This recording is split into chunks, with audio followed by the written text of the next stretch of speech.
In the dark streets shineth. In the dark streets shineth.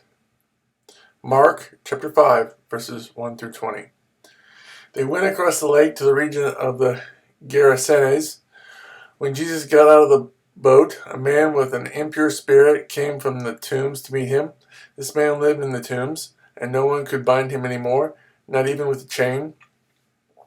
For he had often been chained hand and foot, but he tore the chains apart and broke the irons on his feet.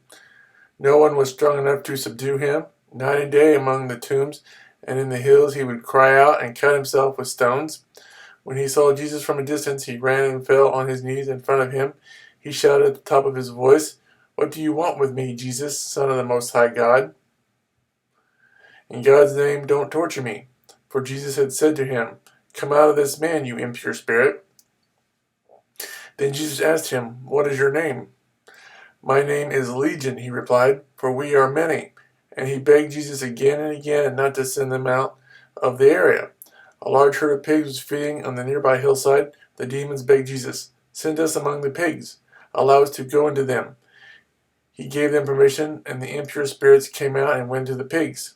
The herd, about 2,000 in number, rushed down the steep bank into the lake and were drowned. Those tending the pigs ran off and reported this in the town and countryside. And the people went out to see what had happened. When they came to Jesus, they saw the man who had been possessed by the legion of demons sitting there, dressed and in his right mind, and they were afraid. Those who had seen it told the people what had happened to the demon-possessed man, and told about the pigs as well. Then the people began to plead with Jesus to leave their region. As Jesus was getting into the boat, the man who had been demon-possessed begged to go with him.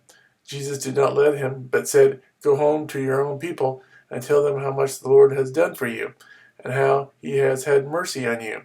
So the man went away and began to tell in the Decapolis how much Jesus had done for him, and all the people were amazed. Mark chapter 5, verse 1 through 20. The man's situation was hopeless. Jesus wasn't afraid. The man was described as healed. See Luke chapter 8, verses 36, Greek. Sozo, which can also be translated as saved. After Jesus was begged to leave by the townspeople, the man asked Jesus if he could go with him, and Jesus told him no. Instead, Jesus tells him to go. The man goes to the 10 cities, or the Decapolis, and proclaimed the great things Jesus had done.